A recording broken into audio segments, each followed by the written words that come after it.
ഇതിന്റെ തൈ അമ്മൂമ്മയ്ക്ക് കൊടുത്താലോ? ഈ അമ്മൂമ്മയ്ക്ക് കൊണ്ട് കൊടുക്കാം. അമ്മയും കുഞ്ഞമ്മയൊക്കെ വരുന്നുണ്ട്. കിച്ചു വരുന്നോടാ? കിച്ചു വരുന്നോ? തുളസിയപ്പൂപ്പന്റെ പേരിലുള്ള ഒരു സാധനമാണ് ഈ വരുന്നത്. ഇതിന്റെ പേരെന്തുവാ?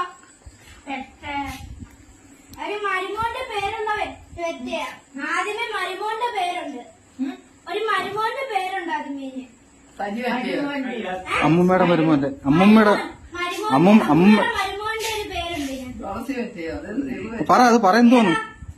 ഏതാണ് പറ? ഏത് മരുമോനാ? അമ്മൂമ്മയുടെ മൂത്ത മരുമോന്റെ പേരാ ഇതിന്. അമ്മൂമ്മയുടെ മൂത്ത മരുമോന്റെ പേരാ. പിന്നെ വെച്ചേന്നും കൂടെ ചേർത്താൽ മതി. അമ്മൂമ്മയുടെ മൂത്ത മരുമോന്റെ പേരെന്തോന്ന് പറ? അമ്മൂമ്മയുടെ മൂത്ത മരുമോൻ. അപ്പൊ ഇതിന്റെ പേരാണ് തുളസി വെറ്റില. ആണ്ട് അമ്മൂമ്മയ്ക്ക് തിന്നാൻ വേണ്ടിയാണ്ട് അതിന്റെ തൈയും കൊണ്ടുവന്നിട്ടുണ്ട്. അത് നട്ടിട്ട് നമുക്ക് ഇനി തൊട്ട് അതിന്ന് വെറ്റ കുറച്ച് തിന്നാം. ഇതിന്റെ പേരാണ് തുളസി വെറ്റില. ആ മരുമോനാണ് ഈ നിൽക്കുന്ന മരുമോൻ.